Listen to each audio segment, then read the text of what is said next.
Hello everyone, my name is Odurole Mojibola and you're welcome to GBFem Fate tutorial. Today we are going to be learning the basic tools that you need as a beginner to make a simple sandal or palm or shoe or whatever you intend to make. Sit back and relax and I'll be right back. The first tool that we are going to be talking about is a cutting board. Actually, when you talk about cutting board, it's a kind of it heals up. Each time you cut through it heals up. The truth is that for me, I do not even have a cutting board as such. What I use is a plank, as like what you can see me holding, or a kind of platform like this that is made with wood. Although when I cut, you can see the way you have so many, patterns inside it. This one is showing what I've used it to punch. If you look at this intently, you see lines, which is the disadvantage of using this kind of a cutting board.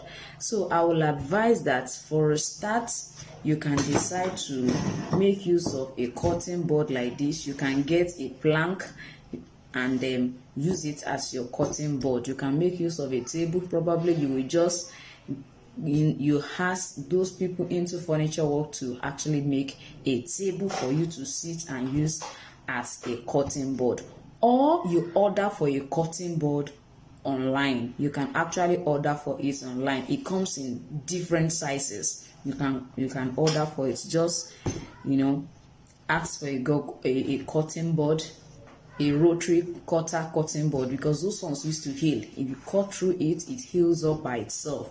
It doesn't create pattern such as this one. Another thing I want us to talk about is our utility knife. I'm sure some of us have seen utility knife before. This is what we call utility knife. Some come as like a plastic. My own, one way or the other, is looking more like an iron. It's looking more like an iron, and it comes with a blade. You can push the blade forward, you can push it backward. You don't need it to be too much, outside for it to be effective. All you need is just a little. You use it basically to cut. You can use it to cut your pattern.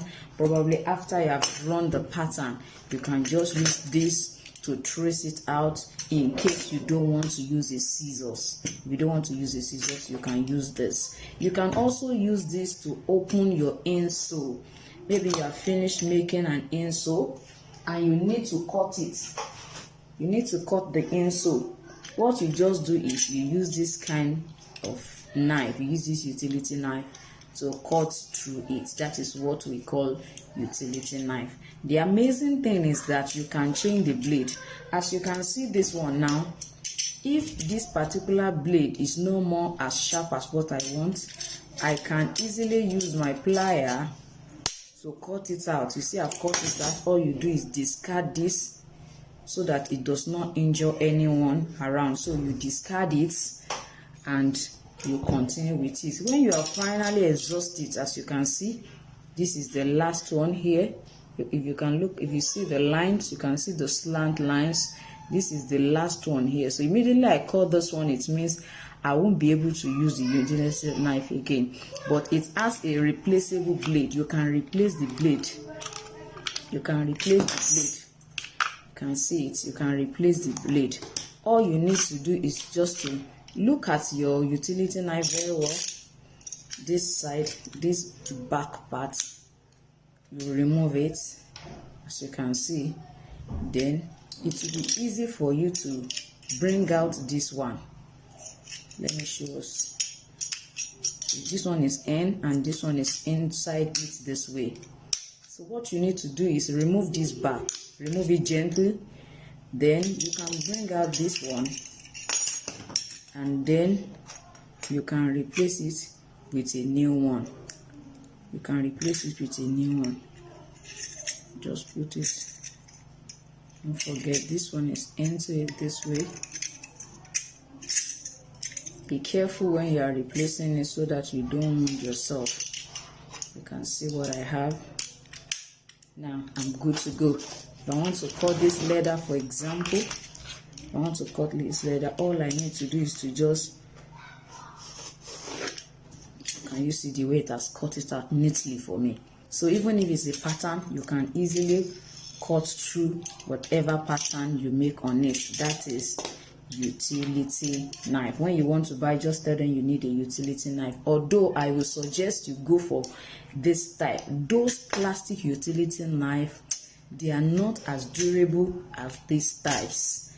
They are not as durable as this type. But if this is what you can lay your hands upon to start with, you can make use of it. I will let you know that this is very important in your shoemaking, crafts. You need it. It's one of the basic tools that you need. You need a utility knife. That is utility knife. Another thing I want us to talk about is the meter roll. I'm sure we have seen the meter roll before. It comes in different sizes. You can see that this one is in millimeter. As you can see, this is in millimeter, some are in centimeter, some are longer than you need a small one, and you also need a long one. Majorly what we do is we use it to measure. You use it to measure. Probably you want to make a straight cut such as this. You want to make a straight cut such as this. You can use it to measure the width. Is easier for measurements. You can easily measure. Okay, let's assume this is what I want to do, and I need 20 centimeter or 20 millimeter rather. I will just do this. I will just use use it. I will use it, and all I need to do is to place this here and use my utility knife to cut it out. As you can see, I've cut it out. It makes the work really very easy and simple. So it's basically used for measurement. Don't forget, we also need our flexible measuring tape too. You need the flexible measuring tape too. It's also used for measurement. For example, if you want to measure, let's assume you want to measure the length of, maybe you want to measure the length of a particular baby foot, or you want to measure your leg. After drawing out, as in outlining the person's leg on the pattern, if you want to measure it, it's not easy for you to use a tape roll to measure all around it, which will bring us to, let me show us an example. Now, for those of us who don't know, this is a lace. That is another tool that we need to have, is a lace. Yes, we have lace. This one is for children. You can see size 29. We have some for men, we have others for women. So they come in different shapes and sizes. These are what we call lace. They come in plastic like this, they come in wood. Some are for men, some are for women. As you can see this, you can see that it doesn't look like a man's leg. Now, if you see this, if you look at this one, you can see that it's looking more like a man's leg than that other one, than this other one, as you can see. So all for male and female, they have their own lace. Now I want to try to explain to us how the effects, what we can use this for. Now you want to measure from this side the width of somebody's leg. We just measure it. This is 8 inches. It's easy for you to use your flexible measuring tape to do that. In case you want to measure, from here to here, it's easy for you to use your measuring tape. You know that you cannot use this one. How will you fold it? So basically you cannot use that. Now we know that we have the shoe lace, we have that our meter roll, we also have our flexible tape roll. Don't forget that some people prefer to use a transparent meter roll. It is better. I find out that this is more durable than this one. But if this is what you have for a start as a beginner, I would suggest that you lay your hands on it and use it. The reason why I always discourage us from starting with this is when you place this down and you want to use your utility knife, if you are not careful, you end up cutting the edges. If you look at this, you can see that the edges, they have been affected. Look at this one. If you look at it, you can see the edges. You see what has happened to it. It's not easy for the utility knife to cut through and deform the edge of a meter roll. That is why it is better for us to use it. Yes, I want to quickly tell us about scissors as well.